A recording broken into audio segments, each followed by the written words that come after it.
தேர்தல் வாக்குப்பதிவுக்கு பின்னர் இந்த சூழலில் நம்முடைய வேட்பாளர்கள் ஆங்காங்கே வாக்கு எண்ணிக்கைக்கான களப்பணிகளில் ஈடுபட்டு வருகின்றனர். முகவர்களை நியமித்து அவர்களை ஒருங்கிணைக்கிற பணிகளில் ஈடுபட்டு வருகின்றனர். இந்நிலையில் நாம் எல்லோரையும் போல மிகுந்த எதிர்பார்ப்போடு காத்திருக்கிறோம். நம்முடைய தொகுதிகளில் மட்டுமின்றி நாம் அங்கம் வகிக்கும் திராவிட முன்னேற்றக் கழகத்தின் தலைமையிலான மதசார்பற்ற முற்போக்கு கூட்டணி மகத்தான வெற்றியை பெற வேண்டும் என்கிற எதிர்பார்ப்போடு காத்திருக்கிறோம்.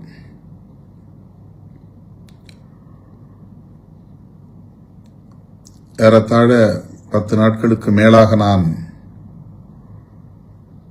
நம்முடைய வேட்பாளர்கள் போட்டியிடும் தொகுதிகளோடு தோழமை கட்சிகளின் வேட்பாளர்கள் போட்டியிடும் தொகுதிகளுக்கும்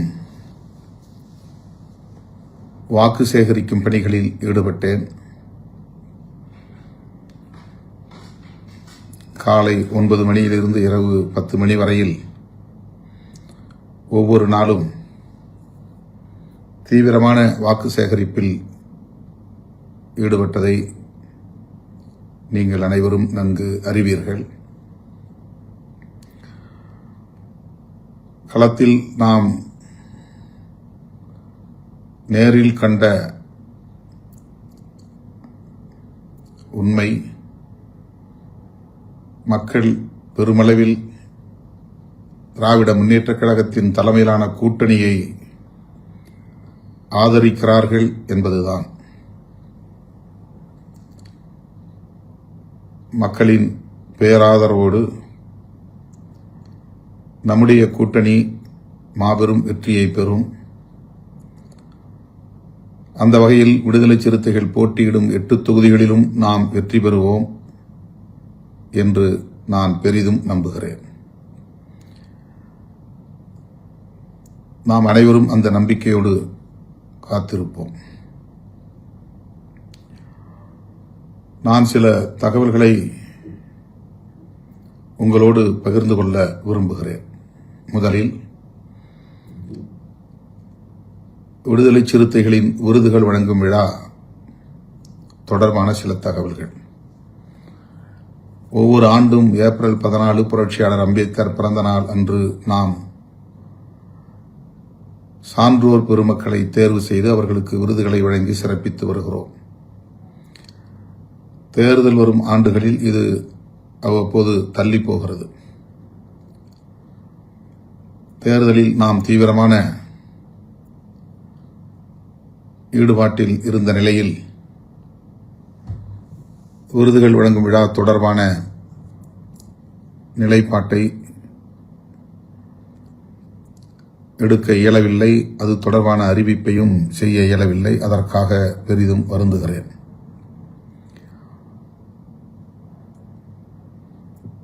தேர்தல் முடிவுகளுக்கு பிறகு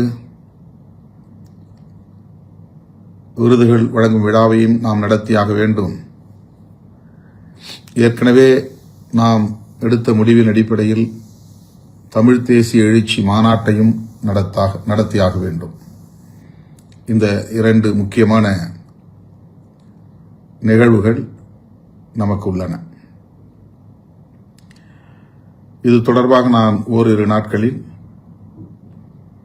விருதுகள் வழங்கும் விழா எந்த தேதியில் நடைபெறும் என்பது குறித்தும், தமிழ் தேசிய எழுச்சி மாநாடு மே 17 என்று நாம் ஏற்கனவே அறிவித்திருக்கிறோம். ஆனால்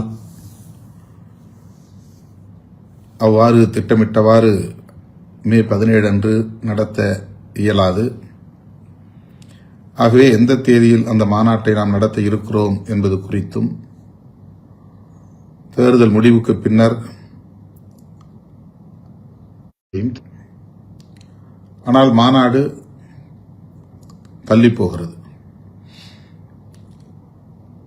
ஜூன் மாதம் அல்லது அதற்கு பின்னர் ஏதேனும் ஒரு நாளில் ஜூலையிலோ ஆகஸ்டிலோ நாம் அதை நடத்தலாம் என்று எண்ணியிருக்கிறோம். அது தொடர்பான அறிவிப்பை தேர்தல் முடிவுக்கு பின்னர் அறிவிப்பேன் என்பதையும் தெரிவித்துக் கொள்கிறேன்.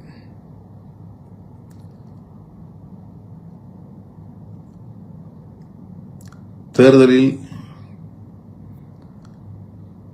நம்முடைய கட்சியின் சார்பில் அனைத்து சட்டமன்ற தொகுதிகளிலும் தேர்தல் பணிக்குழு நியமனம் செய்யப்பெற்று ஆங்காங்கே தோழர்கள் தொகுதி வாரியாக கட்டுக்கோப்பாக இருந்து சிறப்பாக பணியாற்றியிருக்கிறார்கள், ஒரு சில தொகுதிகளை தவிர.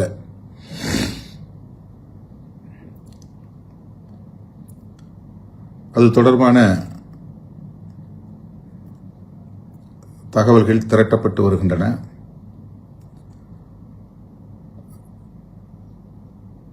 குறிப்பாக நாம் போட்டியிடாத பிற தொகுதிகளில் நம்முடைய தோழமை கட்சிகளின் வேட்பாளர்களுக்கு தேர்தல் பணி ஆற்றியதில்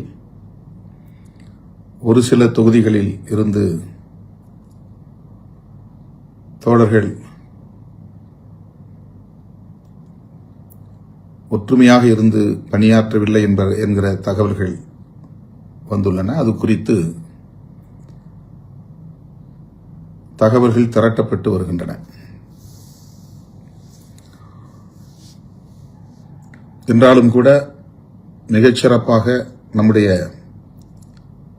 முன்னணி பொறுப்பாளர்கள் தோழமை கட்சிகளின் வேட்பாளர்களுடைய வெற்றிக்கு பணியாற்றியிருக்கிறார்கள், தீவிரமாக வாக்கு சேகரித்திருக்கிறார்கள். தோழமை கட்சிகளை சார்ந்த வேட்பாளர்கள் விடுதலை சிறுத்தைகளின் பணிகள் குறித்து என்னை தொடர்பு கொண்டு பெருமிதத்தோடும் நன்றியோடும் சுட்டிக்காட்டியிருக்கிறார்கள்.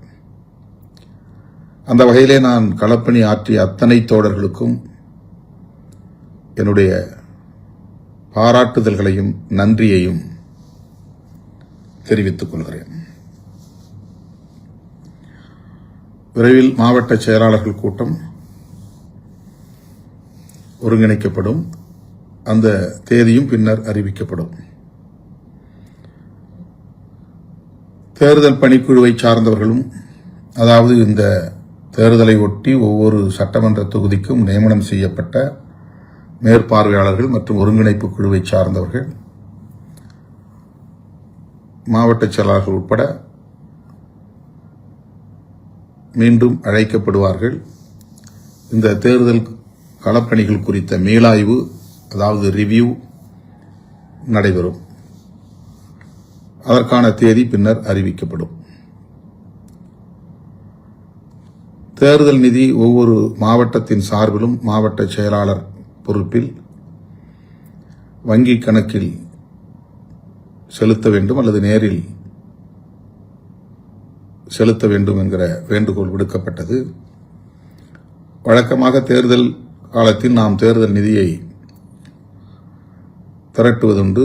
ஆங்காங்கே மண்டல வாரியாக நிகழ்வுகள் ஒருங்கிணைக்கப்படும். அந்த நிகழ்வுகளில் தேர்தல் நிதி வழங்கப்படுவது வாடிக்கையான ஒன்று. இந்த முறை அவ்வாறு நமக்கு அந்த நிகழ்வை ஒருங்கிணைப்பதற்கான கால அவகாசம் இல்லை. அதற்கான முன் ஏற்பாடுகளை நாம் செய்யவில்லை. தருமபுரி மாவட்டத்தில் மட்டும் 2 நிகழ்வுகள் ஒருங்கிணைக்கப்பெற்று ஏறத்தாழ 50 லட்சம் ரூபாய் தேர்தல் நிதியாக வழங்கினார்கள். தமிழ்நாட்டிலேயே ஒரே ஒரு மாவட்டம் தருமபுரி மாவட்டம். அரூரில் ஒரு நிகழ்வு, தருமபுரியில் ஒரு நிகழ்வு, 2 நிகழ்வுகளிலும் சேர்த்து சற்றொப்ப 50 லட்சம் ரூபாய் நிதியை வழங்கினார்கள். அந்த தோழர்களுக்கு இந்த நேரத்தில் நான் நெஞ்சார்ந்த நன்றியை தெரிவித்துக் கொள்கிறேன். அதேபோல நான் விடுத்த வேண்டுகோளை ஏற்று பல மாவட்ட செயலாளர்கள் உடனே நேரில் என்னை சந்தித்து நிதியை வழங்கினார்கள். குறைந்தபட்சம் 50,000 1 லட்சம் 2 லட்சம் என்று சில மாவட்ட செயலாளர்களும், ஒரு சில மாவட்ட செயலாளர்கள் 5 லட்சம் 8 லட்சம் வரையிலும் வழங்கியிருக்கிறார்கள். தலைமை விடுத்த வேண்டுகோளை ஏற்று உடனடியாக தேர்தல் நிதியை கட்சிக்கு வழங்கிய மாவட்ட செயலாளர்கள் மற்றும் இதர முன்னணி பொறுப்பாளர்கள் அனைவருக்கும் நான் நன்றி சொல்ல கடமைப்பட்டிருக்கிறேன். அனைவருக்கும் மனமார்ந்த நன்றி. மாவட்ட செயலாளர்கள் மட்டுமின்றி மாநில பொறுப்பாளர்களும் நான் விடுத்த வேண்டுகோளை ஏற்று ஒரு சில தோழர்கள் தலா 10,000 என்கிற வகையிலே தேர்தல் நிதி வழங்கியிருக்கிறார்கள். பெரும்பாலானோர் மாநில பொறுப்பாளர்கள் அவ்வாறு நிதி வழங்கவில்லை. ஒரு சில தோழர்கள் வழங்கியிருக்கிறார்கள். அவ்வாறு வழங்கிய தோழர்களுக்கு நெஞ்சார்ந்த நன்றியை உரித்தாக்குகிறேன். செலுத்தாதவர்கள் விரைவில் செலுத்த வேண்டும் என்றும் கேட்டுக்கொள்கிறேன். கட்சி ஒரு நிலைப்பாட்டை எடுக்கிற போது அந்த நிலைப்பாட்டை நடைமுறைப்படுத்த வேண்டும் என்பது கட்சிக்கு வலு சேர்க்கும். அது ஒரு ஒழுங்கை உருவாக்கும். தலைமை எடுக்கிற முடிவு அல்லது கட்சி ஒருங்கிணைந்து எடுக்கிற முடிவு எதுவாக இருந்தாலும் அந்த முடிவை ஏற்றுக்கொள்வதும் நடைமுறைப்படுத்துவதும் ஒவ்வொருவரின் கடமையாகும், பொறுப்பாகும். அந்த பொறுப்பை உணர்ந்து செயல்பட்ட தோழர்களுக்கு மீண்டும் மனமார்ந்த நன்றியை உரித்தாக்குகிறேன்.